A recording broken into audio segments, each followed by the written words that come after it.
দেখো ক্যান্ডিজারো বিক্রি আমরা দেখো ক্লাস 12 যে ক্যান্ডিজারো বিক্রি এখানে কী হয় বলো তো, এখানে তোমাদের ফার্স্টে জানতে হবে যে আলফা হাইড্রোজেন বিহীন যে কোনো অ্যালডিহাইড, আলফা হাইড্রোজেন বিহীন অ্যালডিহাইড আমাদের গাঢ় এনএওএইচ যে কোনো বেস, এনএওএইচ মানে কি দেখো ওএইচ মাইনাস আছে, ওএইচ মাইনাস কে বেস, তাহলে এনএওএইচের প্রেজেন্সে মানে উপস্থিতিতে কী করবে, এনএওএইচ হতে পারে বেস বা কেওএইচ একই হতে পারে, এনএওএইচও বেস কেওএইচও বেস, ওএইচ নেগেটিভ আছে তাহলে কি এনএওএইচ বা কেওএইচের সাথে বিক্রিয়া করে আমাদের ক্যান্ডিজারো প্রোডাক্ট দেয়। প্রোডাক্টে কী উৎপন্ন হয়, আমাদের আলফা হাইড্রোজেন বিহীন অ্যালডিহাইড হতে হবে। যেমন দেখো এখানে যদি আমরা এই যে এই আর সিএইচও আর এর ইকুয়ালস টু কী হবে, এইচ হবে পিএইচ হবে, তাহলে এখানে কোনো আলফা কার্বন নেই। যদি এখানে আমি হাইড্রোজেন দিতাম, যদি আমি এখানে আমি যে মনে করো এইচ সিএইচও আছে, তাহলে এইচ সিএইচওতে কোনো আলফা কার্বন আছে, কেন তো কোনো আলফা কার্বনই নেই, তাহলে আলফা হাইড্রোজেন কোথা থেকে আসবে। দেখো এইচ সিএইচওকে যদি আমি ভেঙে লিখি, দেখো তো H C double bond O H, তাহলে এখানে আলফা কার্বন থাকবে তবেই তো আলফা হাইড্রোজেন হবে। এইটা তো আলফা হাইড্রোজেন নয়, ফর্মালডিহাইডের যে হাইড্রোজেন এটা তো আলফা হাইড্রোজেন নয়।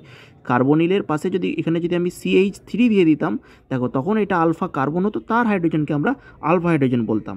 ওকে, তার মানে এটা আমার অ্যাসিটালডিহাইডে আমাদের আলফা হাইড্রোজেন থাকে, কিন্তু এই যে ফর্মালডিহাইড এইচসিএইচ এখানে তো কোনো আলফা হাইড্রোজেন নেই, নো আলফা হাইড্রোজেন, তাহলে আমাদের ফর্মালডিহাইড অণু আমাদের পার্টিসিপেট করবে ক্যান্ডিজারো বিক্রিয়ায়, আলফা হাইড্রোজেন থাকবে না এরকম অ্যালডিহাইড। তাহলে আমরা যদি 50% এনএওএইচ, যদি একটু কনসেন্ট্রেটেড এনএওএইচ মানে হচ্ছে কি একটু যার গাঢ়ত্বটা বেশি, সেই গাঢ়ত্বটা এনএওএইচ বা কেওএইচের বিক্রিয়া করি, একটা হবে আমাদের অ্যাসিডে পরিণত হয়, RC OOH, এইচ হলে অ্যাসিড হয়ে যায়। কিন্তু এখানে কি দিয়েছি, যেহেতু আমাদের এনএ আছে পটাশিয়াম আছে, তাই সল্টটা আমরা এখানে লিখেছি, ঠিক আছে, ও নেগেটিভ Na প্লাস।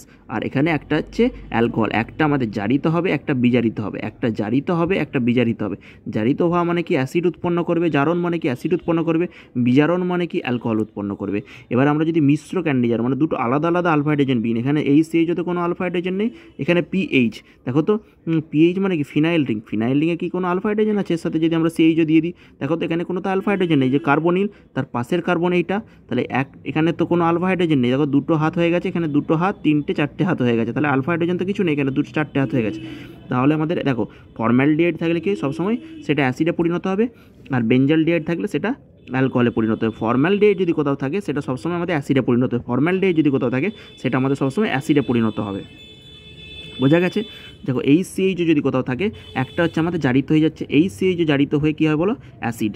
এই পিএইচসিএইচও যেটা আমাদের বেঞ্জালডিহাইড আছে সেটা বিজারিত হয়ে কী হয় বলো, অ্যালকোহল। একটা আমাদের কিসে পরিণত হচ্ছে বলো, একটা আমাদের পরিণত হচ্ছে আমাদের অ্যাসিডে, একটা হচ্ছে আমাদের অ্যালকোহলে পরিণত হচ্ছে। তাহলে কি বললাম, 50% এনওএইচ বা কেওএইচের সাথে রিঅ্যাকশন করবে, করে কী হবে, একটা আমাদের অ্যাসিড দিবে একটা অ্যালকোহল দিবে। সবসময় আমাদের এখানে কী হবে বলো, একটা জারণ হবে একটা বিজারণ হবে। তাহলে মিশ্র ক্যান্ডিজারো মানে দুটো আলাদা আলাদা নিয়েছি।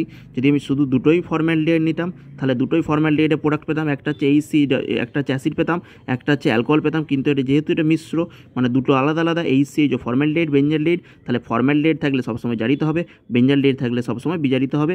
কার প্রেজেন্সে, কনসেন্ট্রেটেড এনওএইচ বা 50% এনওএইচের প্রেজেন্স।